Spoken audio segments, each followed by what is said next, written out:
नमस्कार, आपके अपने YouTube channel GR classes bye Balraj sir में एक बार फिर से आपका स्वागत है। आशा और उम्मीद है आपकी तैयारी बहुत अच्छे से चल रही होगी। और जो हमारी इससे पहली वीडियो रही थी वो पॉलिटिकल में सुप्रीम कोर्ट थी। आज की जो हमारी वीडियो रहने वाली है वो है हाई कोर्ट की। आज की जो हमारी वीडियो रहने वाली है वो है हाई कोर्ट की। और अभी तक अगर आपने हमारे channel GR classes bye Balraj sir को सब्सक्राइब नहीं किया है तो कृपया चैनल को सब्सक्राइब करें, ज़्यादा से ज़्यादा वीडियो को शेयर करें अपने दोस्तों के साथ, अपने मित्रों के साथ। आज की जो हमारी वीडियो रहने वाली है वो है हाई कोर्ट। कल हमने पढ़ा था सुप्रीम कोर्ट के बारे लास्ट वीडियो में, और लास्ट वीडियो में जो मैंने सुप्रीम कोर्ट के बारे आपको बताया था, सुप्रीम कोर्ट जो संविधान का व्याख्याकार है, जो संविधान का संरक्षक है, जो संविधान की व्याख्या कर सकता है वो है सुप्रीम कोर्ट। और संविधान में जितने भी हमें मौलिक अधिकार, जितने फंडामेंटल राइट्स, जितने भी हमें जो और भी नीति निर्देशक तत्व या जितनी भी हमें रिस्पॉन्सिबिलिटीज मिलती हैं मूल कर्तव्य के रूप में, उन सभी का व्याख्या कौन कर सकता है? सुप्रीम कोर्ट कर सकता है। ये भी यदि हमारे किसी भी मौलिक अधिकार का हनन होता है तो उसके लिए भी हमारे पास जो है आर्टिकल 32 के अनुसार संवैधानिक उपचारों का एक अधिकार है, जिसे डॉक्टर अंबेडकर ने संविधान की आत्मा कहा था। उसके तहत हमारे पास सुप्रीम कोर्ट है। आज हमारा रहने वाला है हाई कोर्ट, जिसे हम कहते हैं उच्च न्यायालय, जो हर राज्य में अलग अलग रूप से आपको देखने को मिल जाएगा। अगर मैं बात करूं संविधान का भाग नंबर 6, कल हमने भाग नंबर 5 पढ़ा था जिसमें केंद्र है, भाग नंबर 6 में है राज्य। जो अनुच्छेद 52 से लेकर 151 तक है वो तो है भाग नंबर 5, और 152 से लेकर 237 तक है भाग नंबर 6, जिसमें आपका राज्यपाल, मुख्यमंत्री, हाई कोर्ट वगैरह आते हैं। और इसी में एक आर्टिकल आता है 214। आर्टिकल 214 क्या कहता है कि प्रत्येक राज्य के लिए एक हाई कोर्ट होगा। प्रत्येक राज्य के लिए क्या होगा? एक हाई कोर्ट होगा। 216 में हाई कोर्ट का गठन है। 231 सबसे इम्पोर्टेंट है, जो 231 है ये है 2 या 2 से अधिक राज्यों के लिए भी एक हाई कोर्ट हो सकता है।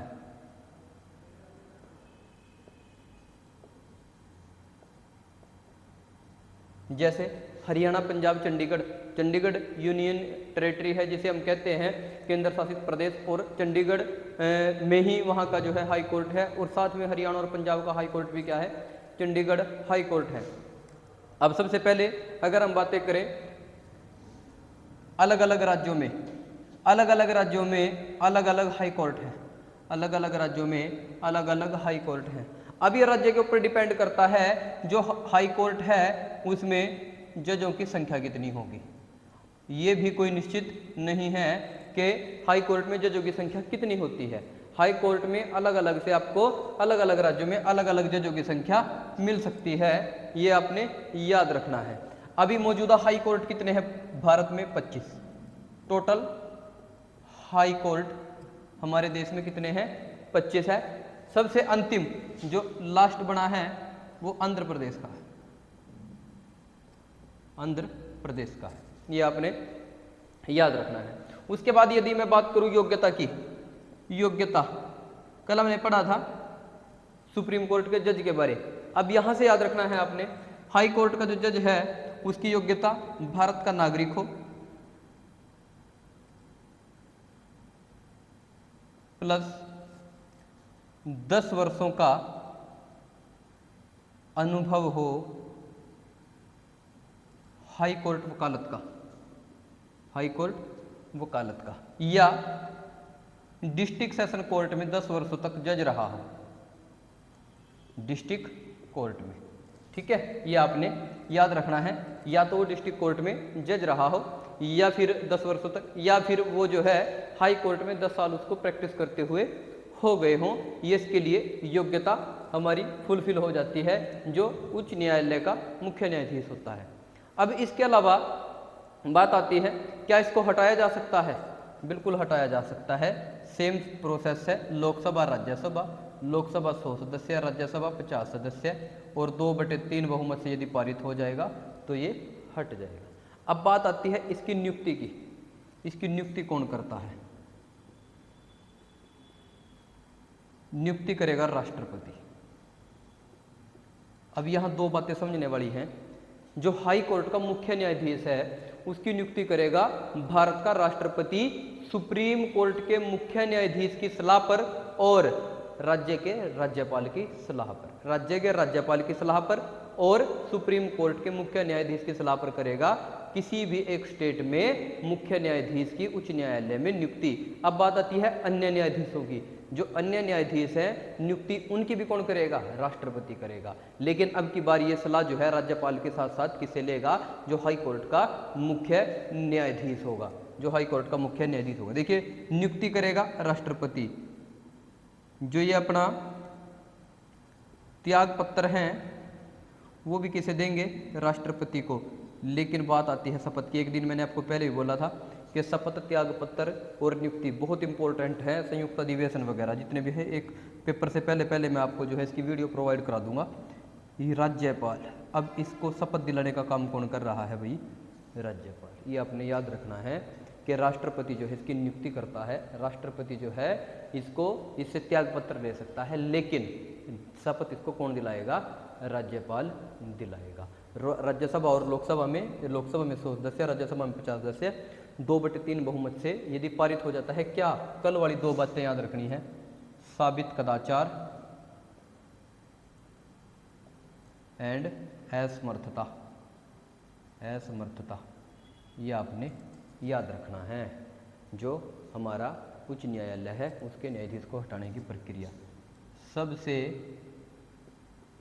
छोटा हाई कोर्ट ये है भाई सिक्किम का। कहाँ का है? सिक्किम का है। सबसे बड़ा हाई कोर्ट जो इलाहाबाद है। अब इलाहाबाद के बारे में यदि आपसे क्वेश्चन पूछे, इलाहाबाद सबसे पुराना भी है। वैसे तो हम 1862 में पढ़ते हैं मुंबई और कलकत्ता प्रेसिडेंसी में, लेकिन आपने याद रखना है जो सबसे पहले हाई कोर्ट था वो आगरा में था 1866 में, और 1869 में आ गया था ये इलाहाबाद में। सबसे पुराना ये भी क्या है? इलाहाबाद है सबसे पुराना। सबसे बड़ा भी इलाहाबाद है, प्रयागराज है। सबसे छोटा हमारा सिक्किम है। ये आपने याद रखना है। फिर बात आती है इसकी शक्तियों की। जैसे हमने कल लास्ट वीडियो में जो है सुप्रीम कोर्ट की शक्तियाँ पढ़ी थी। अब इस वीडियो के माध्यम से मैं आपको बता दूं इसकी जो शक्तियाँ हैं वो क्या हैं। जैसे नंबर 1 मूल अधिकार। जो सुप्रीम कोर्ट के मूल अधिकार थे, इसमें मैंने पढ़ा था राज्य का कोई केंद्र के साथ मुकदमा हो जाए, राज्य का राज्यों के साथ हो जाए, इसमें इसी तरह इसके भी कुछ मूल अधिकार हैं कि कुछ मामले सीधे हाई कोर्ट जा सकते हैं। दूसरा आपने यहाँ याद रखना है अपीलीय न्यायालय।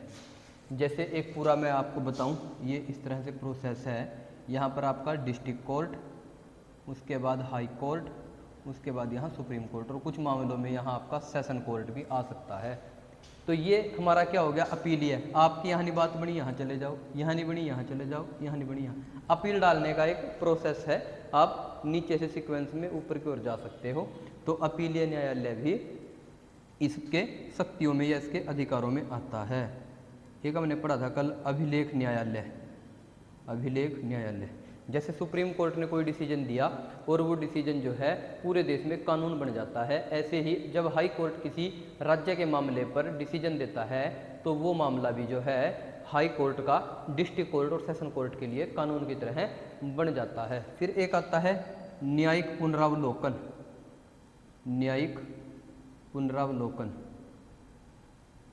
अब ये न्यायिक पुनरावलोकन जैसे हमने कल पढ़ा था लास्ट वीडियो में कि सुप्रीम कोर्ट अपने दिए गए किसी फैसले पर या हाई कोर्ट के द्वारा दिए गए किसी फैसले पर दोबारा से न्यायिक पुनर्जांच कर सकता है। ऐसे ही हाई कोर्ट कर सकता है किसी भी डिस्ट्रिक्ट कोर्ट के, सेशन कोर्ट के या खुद के दिए गए फैसले पर एक न्यायिक पुनरावलोकन माध्यम से क्या कर सकता है? दोबारा जांच कर सकता है। एक सबसे इम्पोर्टेंट है आर्टिकल 226, जिसके अनुसार 5 रिटें हैं। ये याद रखना है, सुप्रीम कोर्ट में आर्टिकल 32 है और हाई कोर्ट में आर्टिकल 226 है। इसके अनुसार क्या है कि जब भी कोई रिट की बात आएगी तो आर्टिकल 226 के अनुसार 5 रिटें, वही बंदी प्रत्यक्षीकरण, परमाशेद, प्रतिषेध, उत्प्रेक्षण और अधिकार परीक्षा लेख, इनको ये जारी करेगा हाई कोर्ट 5 रिटों को। अब कुछ मामले ऐसे हैं जैसे कि प्रत्येक राज्य में एक हाई कोर्ट है लेकिन कुछ राज्यों में 2 से 3 राज्यों का एक ही हाई कोर्ट है और इनके मुख्यालय कहाँ कहाँ हैं ये आपने जरूर किताब से पढ़ लेने हैं। जैसे असम का गुवाहाटी में है, केरल का एर्नाकुलम में है, हरियाणा पंजाब का चंडीगढ़ में है, इस तरह से यूपी का इलाहाबाद में है। इस तरह से जितने भी आपके ये बनते हैं ये आपने पढ़ लेने हैं और इसमें जितने भी क्वेश्चन लगभग बनते थे वो मैंने आपको करवा दिए हैं, ठीक है ना। ऐसे ही आप और भी जो है देखकर जितने भी आपके इससे हाई कोर्ट से क्वेश्चन बन सकते हैं। राजस्थान का मेनली पूछा जाता है, राजस्थान का ऑप्शन में जयपुर आता है, जयपुर में कोई हाई कोर्ट नहीं है, जोधपुर में है। उड़ीसा का कटक में है, इस तरह से असम का गुवाहाटी में है। इस तरह से बहुत सारे क्वेश्चन जो है अलग अलग राज्यों से बन सकते हैं। आपने सबसे मेन ये याद रखना है, सबसे अंतिम है आंध्र प्रदेश, सबसे छोटा है सिक्किम, सबसे पहला है इलाहाबाद, सबसे बड़ा भी है इलाहाबाद। तो आई होप आपको वीडियो अच्छी लगेगी, ज़्यादा से ज़्यादा शेयर करें अपने दोस्तों के साथ, मित्रों के साथ। नमस्कार, धन्यवाद, आपका दिन शुभ हो।